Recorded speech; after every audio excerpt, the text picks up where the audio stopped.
Oh, before we get too far, I originally was thinking about doing this for a couple days and trying to come up with use some of the pre-calc stuff for angles of elevation depression tomorrow. But then I realized, ooh, I probably should talk about law of science tomorrow just in case. I am possibly going to be at jury duty on Monday. I know. I don't know for certain yet. I won't know until Sunday night to see if I have to go. Yes, sir. Were you on jury duty yesterday? No, I was in the NHS selection committee. When you get put for jury duty, you have to fill out a questionnaire and then you mail it back in, and then you're supposed to call on a Sunday evening. I don't call until like 5:30 or 6 o'clock Sunday night to an automated phone message to see whether or not I'm required to report to the courthouse come Monday morning. So I don't know if I have to be there. I might not. So I figured by not doing extra elevation depression problems, we can do law of science stuff. We'll be able to knock that out tomorrow. And then that way, if I am gone on Monday, we can just kind of make a big giant worksheet of fun. If not, we'll do more stuff on Monday and continue on. Once we get done with law of science, we'll go to what's called law of cosines, which I know you guys kind of touched on a little bit last year. I'm planning on probably being, without too much of a hassle, being done with all of law of science, law of cosines, basically everything that has a calculator portion of our trig stuff by the end of next week. I don't see that being an issue whatsoever. Excuse me. If by chance I will be out, I know I'll have some videos ready to go. I'll make some stuff up. I'll make a couple lessons for you about law of science, law of cosines. It is pretty much formulaic. So, hey, look at that. Procedural stuff that you guys like. Yay! Anyway, law of sines, law of cosines. When we're dealing with law of sines, law of cosines, remember, or not law of sines, I'm sorry. When we're dealing with angles of elevation versus angles of depression. Remember, angle of elevation is what we call line of sight looking up. So your angle of elevation is your, I can do this. Because I'm so creative.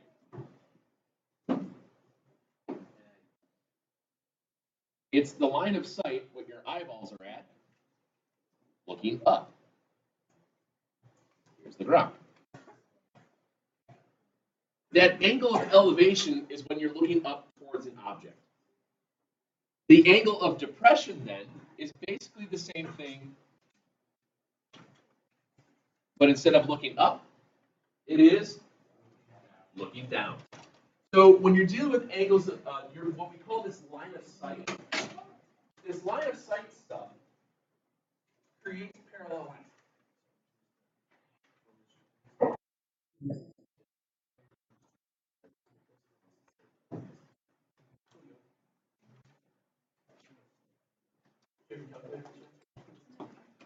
So when I'm doing this angle of depression, I'm pretty sure every one of you guys, unless you just moved here, did the clinometer stuff last year, correct? Where you had the upside down protractor. We had the upside down protractor. We had the little string and the paper clip on it. And then we just rotated it to look upward. Oh, look at that, it even worked. For your angle of elevation, and this was measuring off of, we measured off vertical. So we measured the up and down off of that. So we did all this stuff last year. When you guys did that last year, did Sev, I know I told my kids this, but did Sev tell you guys that this lesson, this clinometer thing, was something that he and I and Short Jeff wrote in college? We didn't tell you story of Short Jeff? Okay. So you know Sev and I went to college together, right? So it was me, Sev, and Short Jeff. I was Tall Jeff, and then there was Short Jeff. Short Jeff was about this tall, and Tall Jeff is about this tall. So that's how we distinguished between the Jeffs. Plus, I was much better looking. And I'm still very, very modest. I'm truthful. Anyway, so it was Short Jeff, myself, and Sev, and we did this whole idea. We had it for one of our teacher class thingies that we went to. Anyway, we had to come up with a hands-on lesson with like we were looking at a geometry textbook. We saw angles of elevation, depression, and they had an example of using the protractor. So we made up this whole thing with the protractor, and we made a whole bunch of them for everybody. And that worksheet, I think it said, "Do you see what I see?" It was on it. I don't know if you remember that. That was the exact same worksheet that we gave to our class 15 years ago. So it's kind of cool that we still use the same thing because we're old and we like stuff. You guys don't care. But anyway, elevation, depression, it's line of sight looking up, line of sight looking down, and it's just a bunch of word problems. It is a matter of, can you draw a diagram, can you fill in the blanks and see what you're looking at? For example,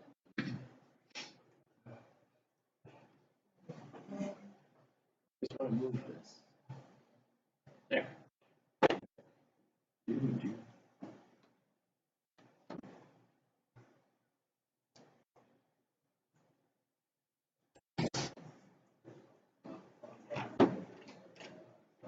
Why, hello, Mr. Fontana. Hi, everybody. Ladies and gentlemen, this is Mr. Fontana. He's like me, but shorter. Yes, there you go. Round of applause.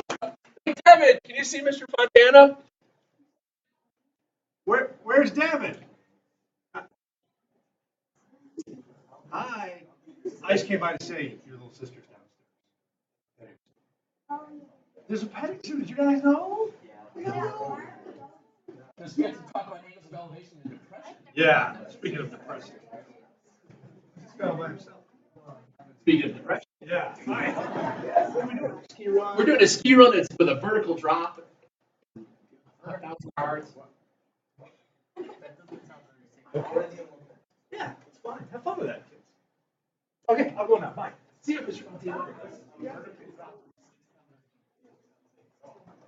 Well, here's the thing. When you have, this is where you kind of have to start visualizing. I know how much you guys love to visualize math because it's, math. But trigonometry, whether it's right triangle trig or we start getting the law of sines, law of cosines, we talk about surveying and forest fires and how far apart islands are and things like that. And they would do ships. And that's pretty interesting. What happens here is we have to know how to draw pictures. So if we have a ski run that's 1,000 yards long, it's got a vertical drop of 208 yards, find the angle of depression. Well, last time I saw a ski hill, for all intents and purposes, you want to ski going downhill, correct? Yeah. Okay. Hey, long time no see. Hello, I'm Ashley. Jeez.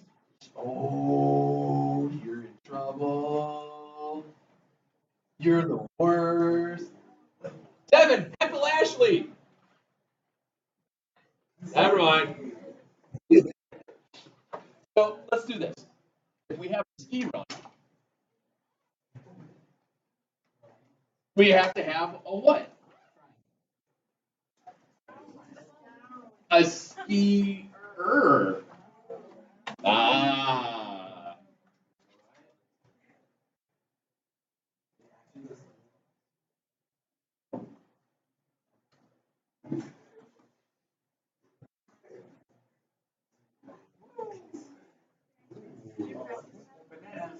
Isn't that great?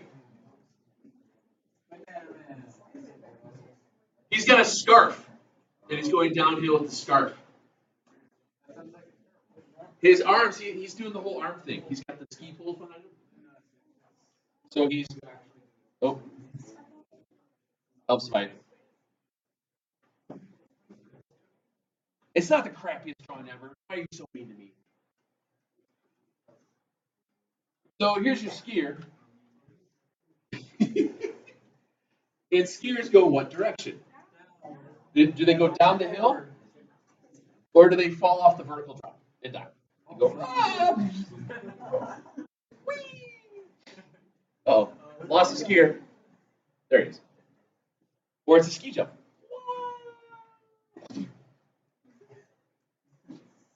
Anyway, so if you're going to a ski run that's 1,000 yards long, which part of this diagram appears that should be the 1,000 yard long thing?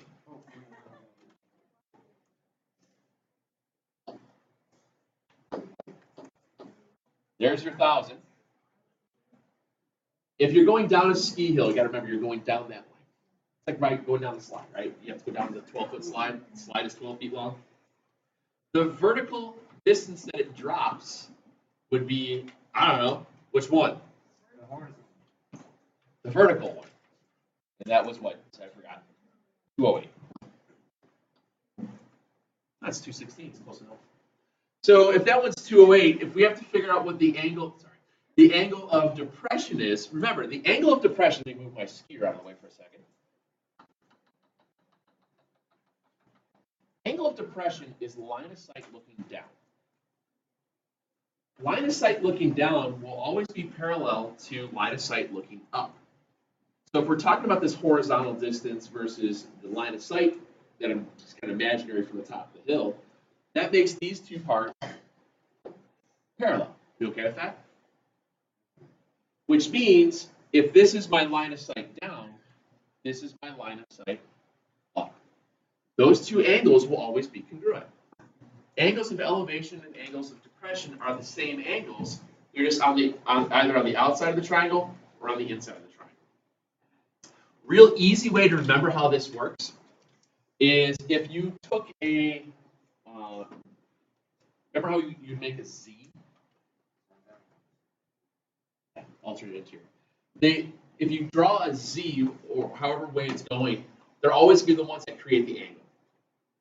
So elevation, depression are the same angles.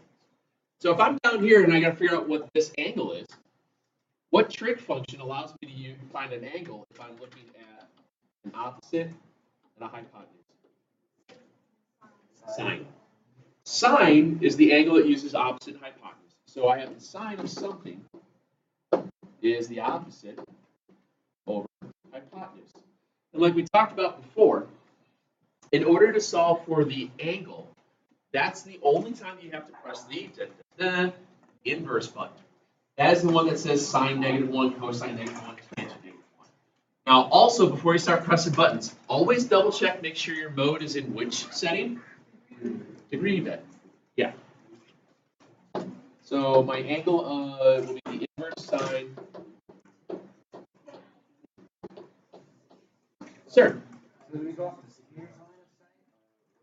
They're talking about the ski run itself. You know, if it was a skier's line of sight, you'd have to know how tall they were. And you'll see problems like that.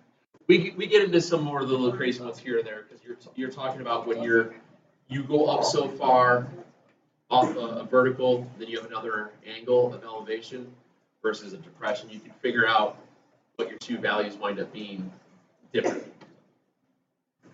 Press some buttons. What you guys get? 2 decimal places, please. What do you get? 1201. There we go. Pretty quick and painless. I hope. Yes, no, maybe so. One of the other things that elevation depression can do, and I think we had at least one of these in the auditorium last year where you had to figure out how tall something was with two values. I don't think you guys do that.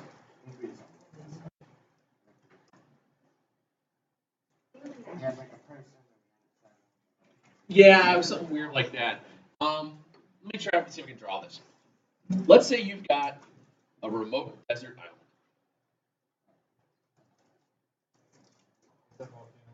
Sure.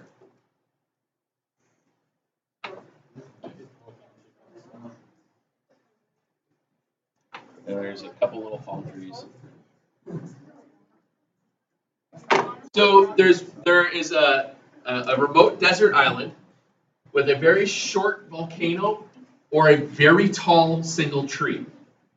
It's your choice. Okay. Sure. And we know that remote desert islands are usually surrounded by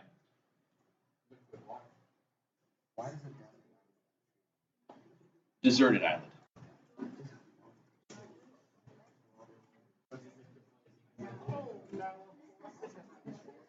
So there's this deserted island out in the middle of somewhere in the ocean, and inside the ocean are sharks.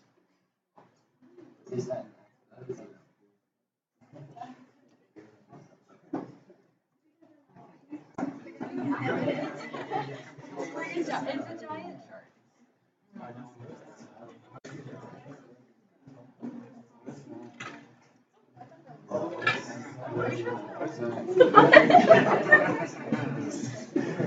It looks like a walrus shark.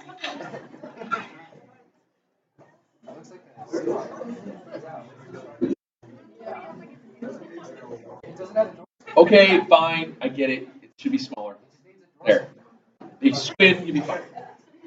So there's the shark. There's like a lot of them.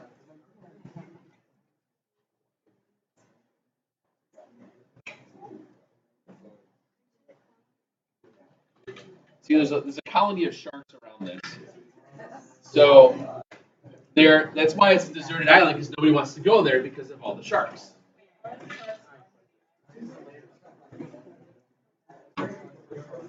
Why, hello. How are you? I'm great. I suppose I can do that. Okay, thank you. No problem.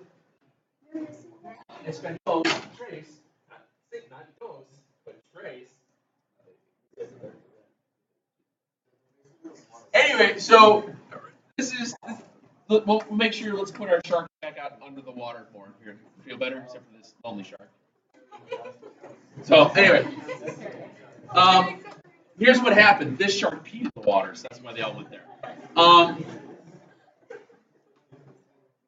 So you're up.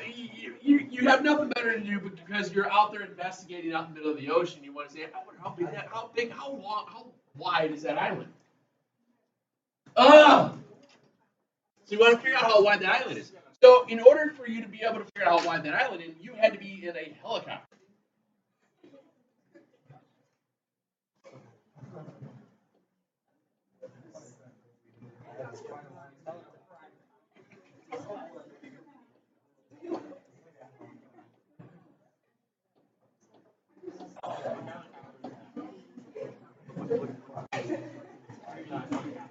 So you've got this helicopter. Now remember, this could be like a very small island. I don't know yet, but you're sitting there.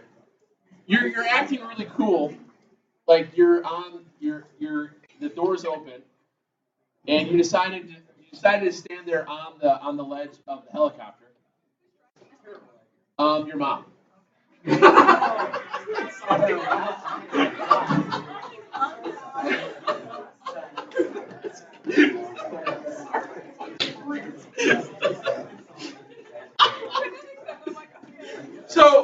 So you're like being all Mr. Awesome, and you're hanging on the skid of the. Is it called skid? The ski, the side ski of the helicopter, hoping not to fall off into the shark-infested water. Well, you got a better chance fighting the one shark. Remember, he peed in the water, so it's bad. But you have measuring tools. Yes, they're sharks. Stay with me. So, I'll get here quicker.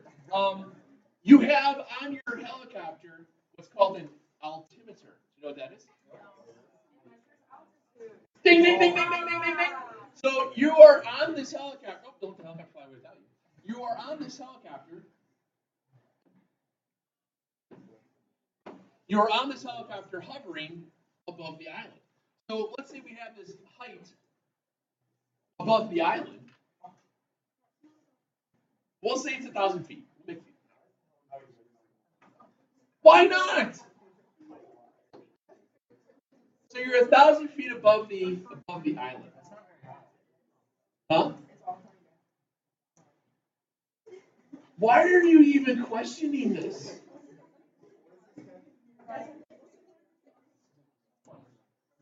You know what? Don't question the stuff that you missed out on, lady. Now, we're doing this from line of sight. So we've got the line of sight from where you're at for the altitude. You've got your line of sight here. It just so happens that your line of sight happens to be parallel to the ocean floor, because the ocean's pretty flat. If the ocean wasn't level, it'd all spill out into something, wouldn't it? Seriously, wouldn't it? I mean, you guys have all, if you ever taken dug a hole in sand and the water comes up, where does the water go? Into the hole. So that's why the ocean is level.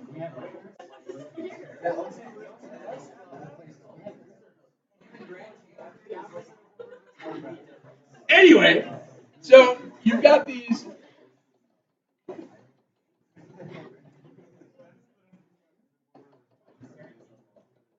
You're staring to the other side of the volcano. Nelson, don't question me. Now, what you've decided here through your infinite wisdom is that you've got your surveying equipment, which means you brought your clinometer with you, so you can, with your protractor and your paperclip, thank you, because it's so heavy that it's going to work just fine while you're, underneath the jet wash of the helicopter planes. There's no worries, but you're able to measure that. Excuse me. This would be, let's say, this is 17 degrees down, and this is 27 degrees down. How wide is the island? Nope. So what happens here is, in the long way around of this, in case you haven't figured it took us a while to get to this, is that you can use the elevation depression to measure distances. Because if you really get back into this, how many triangles are here? There's 3 of them. Technically, there's 3. You got the large one. You break this out. This one, you've got the smaller one in here. Then now, I was thinking about going vertical off of this, but anyway, never mind. So when we get to this here, I want to measure these distances. What you can do is, remember, angle of depression is the same thing as angle of elevation. So you have 2 separate triangles. You've got a triangle that has a 27 here, which means it's a 27 here. You have a triangle here that has a 17 here, which means it's a 17 here. We're trying to figure out these 2 distances. When I find those 2 distances, what do I do with each of them? I don't want to add them together. I want to subtract them. Okay. So this was a long-winded problem to just do trig function twice. Now, if I'm at this 27 degrees, the 1,000 is the horizontal distance was my adjacent. I'm using tangent, very good. I know the tangent of 27 is opposite over adjacent. So it means my adjacent value is 1,000 divided by my tangent. And I do the same thing over here. So it'll be my other adjacent.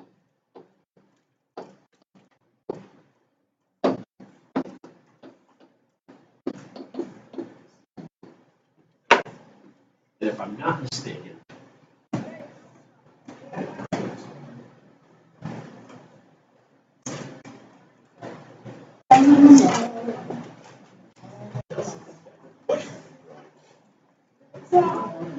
it's a volcano. I said it was.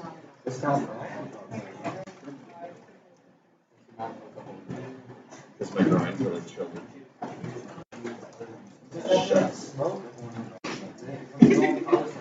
So I have 2 distances. I have the distance to the far side of the island, and I'm getting 3270.85. And then to the near side of the island, I'm getting 1962.61. So to figure out how wide the island is, 3270.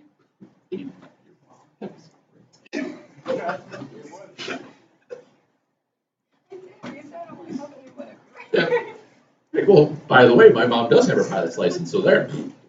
And then, so it tells me that my island, out in the middle of nowhere, not drawn to scale, is feet. I said we were 1,000 feet up. I have 1,308 feet and 0.2, or 1,308.24 feet width of an island, which means that's one hell of a large tree.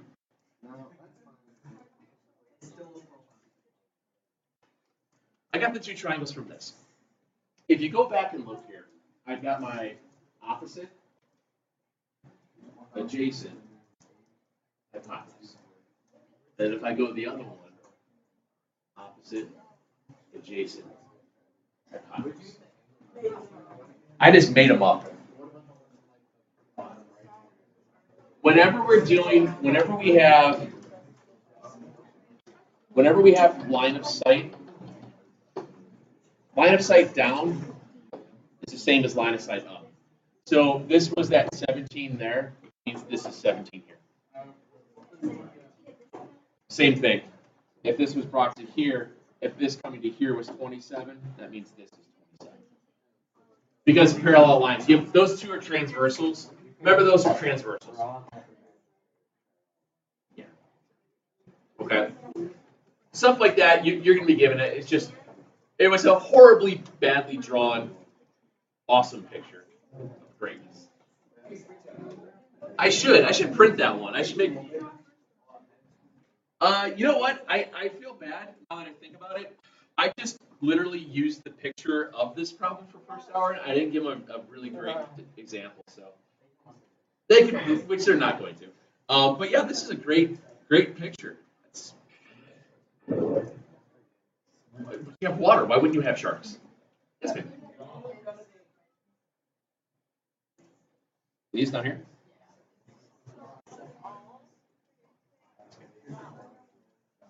On that same 13.1 stuff out of the book, I want you guys to do the word problems, 43 through 50. Go ahead and skip 44 because it talks about rate of change. We're not there yet. I'm not going to worry about it. I'm not going to give you anything like that. Okay. So it's whatever. It's the same. Can I go to blue one? It's that same 13.1. That's already the PDF file. That's already online. I made sure I put it for today as well. 243 through 50, but skip 44. 44, like I said, talks about its average vertical rise. I'm not worried about it. It's a whole other set of ratios that we don't have to worry about in this class. And for those of you in physics, you'll see that again there. We'll do some other crazy stuff with law of sines, law of depression, law of cosines later. Okay? Make sure you draw pretty pictures. Pretty pictures make everything better. Go ahead. Go outside. Go in the hallway and do it. Nobody cares. All right. Devin, did you enjoy my drawing? Why are you on the chair, Devin? Don't jump.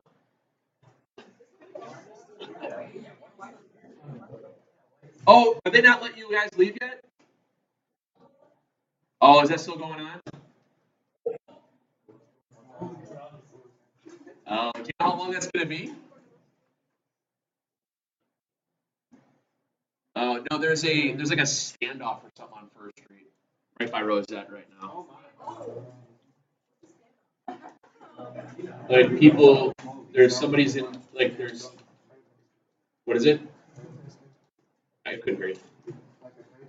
No, there was the newspaper said there was a domestic incident with possible weapons, so the police are surrounding a house on First Street right now.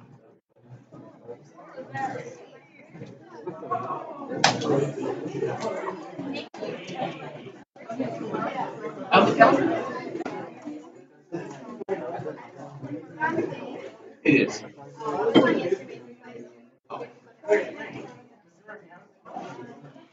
I saw in the newspaper.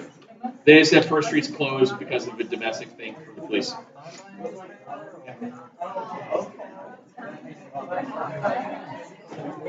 Who gets a physical newspaper? Yeah, the other PDF that's on there, I just got that in case I needed extra examples, but pretty much showing you guys that you guys don't need me to do more examples. Unless you want me to draw pretty pictures. I can draw more sharks.